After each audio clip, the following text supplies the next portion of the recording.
ಸುನಗೌಡ son of Veeranagouda, ಮೀನಹಳ್ಳಿ ಗ್ರಾಮ ಮೀನಹಳ್ಳಿ. ನಾವು ಅಲ್ಲೇ ರೈತರು ಇದ್ದೀವಿ. ನನ್ನ ಜೊತೆಗಿರೋರೆಲ್ಲ ಸಾಮಾನ್ಯ ರೈತರು. ಫ್ಯಾಕ್ಟ್ರಿಯಿಂದ ನಮಗಾಗ ತೊಂದರೆಗಳ ಬಗ್ಗೆ ಇವತ್ತು DC ಹತ್ರ ಕಂಪ್ಲೇಂಟ್ ಕೊಡೋಕ್ಕೆ ಬಂದಿದ್ದೀವಿ. ಆದರೆ Janaki factory, Basai factory and A1 gold 3 ಫ್ಯಾಕ್ಟ್ರಿಗಳಿಂದನೂ ಸಾಕಷ್ಟು ತೊಂದರೆ ಅನುಭವಿಸ್ತಾ ಇದ್ದೀವಿ. ತೊಂದರೆ ಅಂದರೆ ಅವ್ರು ಬರೋ ಧೂಳು, ಅವ್ರು ಬಿಡೋ ಕೆಮಿಕಲ್ ರಾಸಾಯನಿಕ ತ್ಯಾಜ್ಯಗಳಿಂದ ಮಳೆ ಪ್ರಮಾಣ ಕಡಿಮೆ ಆಗುತ್ತೆ. ಬೆಳೆ ಮೇಲೆ ಧೂಳು ಕುತ್ಕೊಂಡು ಬೆಳೆನೂ ಬೆಳೆಯಲ್ಲ. ಬೆಳೆನ ತಿನ್ನೋಕ್ಕೆ ಯೋಗ್ಯನೂ ಅಲ್ಲ ಅಂತ ಇವನ್ ಅಗ್ರಿಕಲ್ಚರ್ ಡಿಪಾರ್ಟ್ಮೆಂಟರು ನಮಗೆ ವರದಿ ಕೊಟ್ಟಿದ್ದಾರೆ.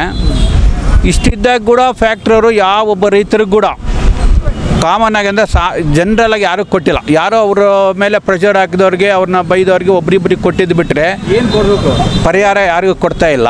ಎಷ್ಟು ಕೊಡಬೇಕು?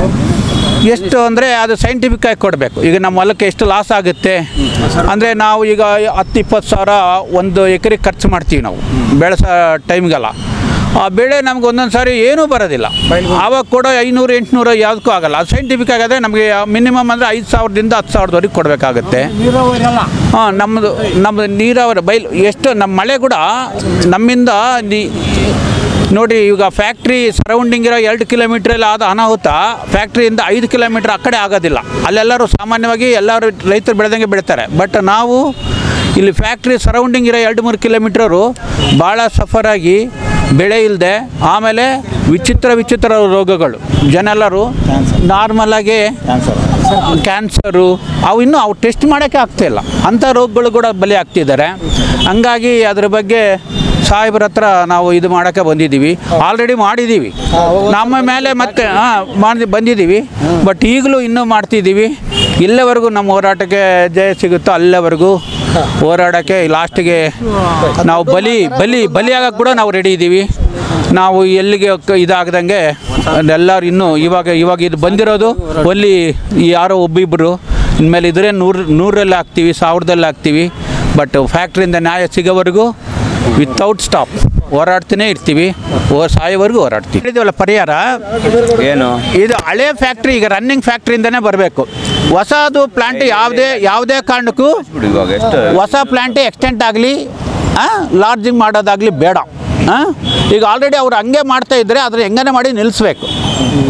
ಆಮೇಲೆ ಫ್ಯಾಕ್ಟ್ರಿ ಅವ್ರು ಏನು CSR ಫಂಡ್ ಅಂತಾರಲ್ವಾ, ಕಮ್ಯುನಿಟಿ ಸೋಷಿಯಲ್ ರೆಸ್ಪಾನ್ಸಿಬಿಲಿಟಿ ಫಂಡು, ಅದು ಈ 20 ವರ್ಷದಿಂದನೂ ಏನು ಅವರು ಯಾವ ಗ್ರಾಮಕ್ಕೂ ವ್ಯಯ ಮಾಡಿಲ್ಲ. ಅಲ್ಲಿಂದ ಫಂಡ್ ಎಲ್ಲಿದೆ, ಯಾವ್ದು ಖರ್ಚು ಮಾಡಿದ್ರೆ ಅನ್ನೋ ಡೀಟೇಲ್ಸು ಬೇಕು. ಇಲ್ಲ ಪ್ರತಿ ಊರು ಈಗ ನಾವೇನು 5 ಹಳ್ಳಿ ಹೇಳ್ತಿದ್ದೀವಲ್ಲ, ಯಾವ್ದು ಬ್ಯಾಳ್ಚಿಂತ, ಸಿಡಿಗಿನಮಳ್ಳ, ವೀರಾಪುರ, ಮೀನಹಳ್ಳಿ, ಕಾರೆಕಲ್ಲು, ಅವೆಲ್ಲ ದತ್ತು ತೊಗೊಂಡು ಆ ಫಂಡಿಂದನೇ, ಅವ್ರ ದಾನ ಧರ್ಮ ಬೇಡ, ಆ ಫಂಡಿಂದ ಎಷ್ಟಿದೆ ಆ ಫಂಡನ್ನ ವರ್ಷ ಒಂದು ಹಳ್ಳಿಗಾಗಲಿ ಇಲ್ಲ ಎಷ್ಟು ಫಂಡಿದೆ ವರ್ಷ ಹಳ್ಳಿಗಳಿಗೆ ಆ ಫಂಡನ್ನ ವೈಜ್ಞಾನಿಕವಾಗಿ ಖರ್ಚು ಮಾಡಬೇಕು. ಅದು ನಮ್ಮ ಡಿಮ್ಯಾಂಡು. ಯಾವುದೇ ಕಾರಣಕ್ಕೂ ಹೊಸ ಪ್ಲಾಂಟ್ ಬೇಡ. ಅದು ಮೇನ್ ಇದೆ ಡಿಮ್ಯಾಂಡ್.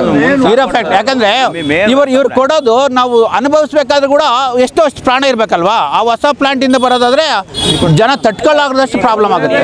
ಬಳ್ಳಾರಿಯ ನಿರಂತರ ಸುದ್ದಿಗಾಗಿ ಬಳ್ಳಾರಿ ಬೆಳಗಾಯಿತು ಚಾನೆಲ್ನ ಸಬ್ಸ್ಕ್ರೈಬ್ ಮಾಡಿ ಹಾಗೂ ಬೆಲ್ ಐಕಾನ್ ಒತ್ತಿ.